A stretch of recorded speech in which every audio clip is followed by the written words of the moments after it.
Something is not just right about the Tuju's arrest.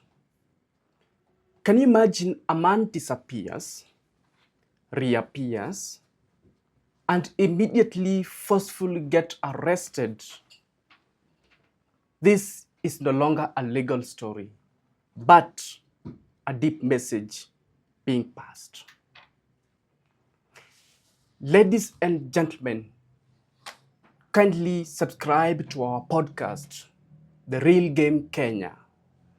This is where we reveal the deep secrets, the hidden messages within the game of politics in the country. Kindly take a minute of your time, subscribe to our podcast, like our videos.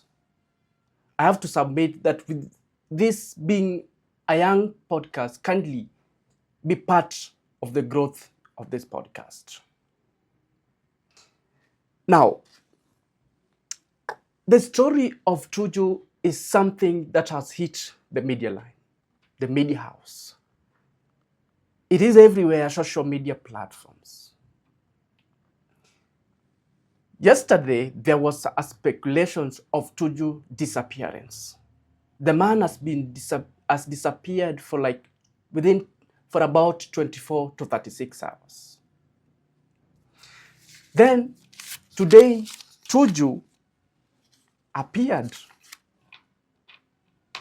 where he addressed the media to explain his deal. Immediately, Tuju resurfaced. Immediately, he got arrested. And the manner in which this particular person was arrested was so dramatic.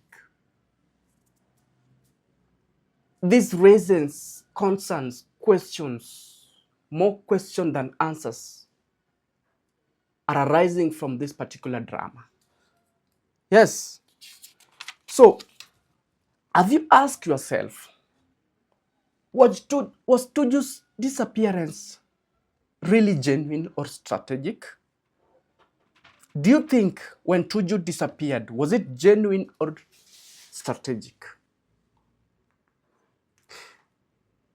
Why will this man get arrested immediately after he reappeared? Why do you think this man has to be arrested immediately after he reappeared? The manner, it was so dramatic. Why do you think this guy had to be forcefully arrested? Have you taken your time to consider the silent part of the government? The state is not saying anything about this matter because this is a matter of public interest, but there is a total silence from the government. And what deep message is being passed here? Ladies and gentlemen, I'm going to reveal to you and answer these 5 questions about this Tuju drama. First, let me categorically confirm that Tuju's disappearance was a strategy. This is a strategy by the government. Because for those who are thinking that the disappearance was so genuine, timings bring doubts about it. And again, with the genuine disappearance, there will be a clear statements from the government. Because this was something that raised concern about the public. So there is no way Tuju will disappear and the government just keep quiet about it. This is a tragedy, ladies and gentlemen. Because, you see, why will it be a strategy? Look at it in this way. Since the government will never want public interference, these guys want to take control, everything to be controlled under the scene. Yes.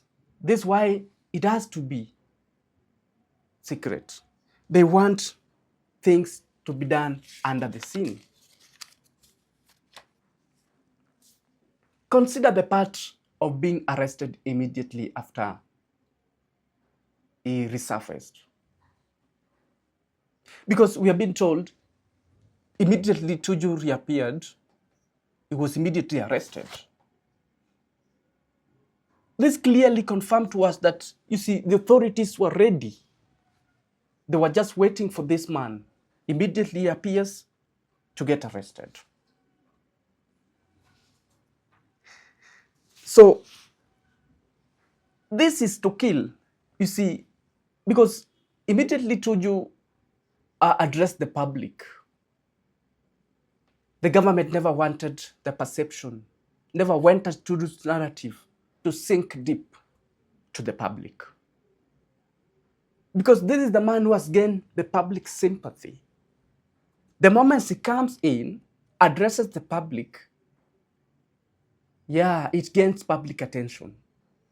And the government cannot allow this. They cannot sit and watch this happening. Yes. Considering the drama, the manner in which Tuju was arrested, and allow me to say, we can do better than this. Yes, as a country, I think we are far beyond about this. We are far from this. Because this is what happened way back when Miguna was being deported, where he was forcefully arrested, tortured.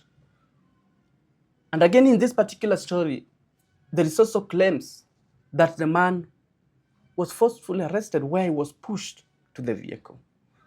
And the reports, according to this lawyer, he claims that the man is unwell. The man is sick. There's possibility of police brutality about this matter.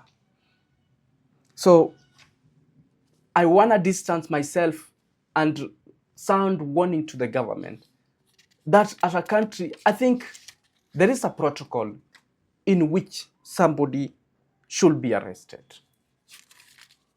The manner in which Tuju was arrested was so inhuman. Because there is not just a ordinary Kenyans, but even ordinary Kenyans deserve a better arrest. Yes. So, in as much as the state wanted to confirm the state authority, you see, they wanted to show how state power is so active. There is a better way they should and they can do. They can do it. There's no need to torture, beat somebody, as the lawyer claims. Yes. So, again, it is so coincident that the head of state today is in the region, the Nyanza region, where Tuju is coming from. And William Ruto never talks about this. He did not mention about this. Have you asked yourself why? Why is the president too silent about this? Because there is the region where Tuju is coming from, and you understand the region is currently working with the government, the broad-based government, the broad-based arrangement. Why is the president not saying anything? There is something going on behind the scene, ladies and gentlemen. The president is particularly just buying time. You see, by keeping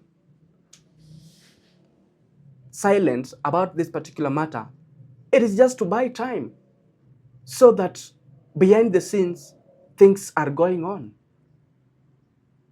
Yeah, because the other day when we saw the Nyanza leaders visited Rafael Tuju, it really brings a different picture to the public.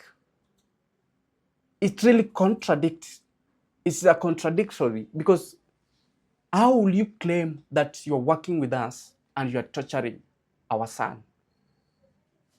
There is the narrative the president never wants to get to the public. You just have to keep quiet about it. Yes, because it is to allow sensitive things, details, because it doesn't want to expose the sensitive details about it.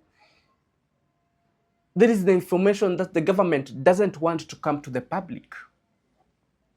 That's why things have to be done under the scene, behind the scene for that matter. It's also to prevent the backlash, because definitely the public will react. Maybe will be booed, murmured, you see. And this is something the president is preventing. Now, there is a deep message being passed here. Because, as I said, Raphael Tuju is not just an ordinary Kenyan. There is a man with power. And here comes with the humiliations the government is sending. The government is clearly telling us that, you see, anyone can be targeted. That no one is above the power. The government trying to prove to us that irrespective of what, your status, your political class, you can be targeted. And again, ladies and gentlemen, you see, power shifts. Just the other day, when Raphael Tuju was in the government of Uhuru Kenyatta, he really demonstrated power. He was a very strong, vocal man. Can you see where Raphael Tuju is at today? It's also a warning, and in fact, a lesson to the political class that nothing is permanent. Today, you are so high, even to the president himself. A time comes when power will be gone. And I tell you, things will definitely change. Because they're trying to instill fear and caution among the public and the political class. What do you think about the Tuju drama? Ladies and gentlemen, Raphael Tuju's story is not about the one man. It gives us a window. It is a mirror to reveal how the government operates behind the scene. Thank you.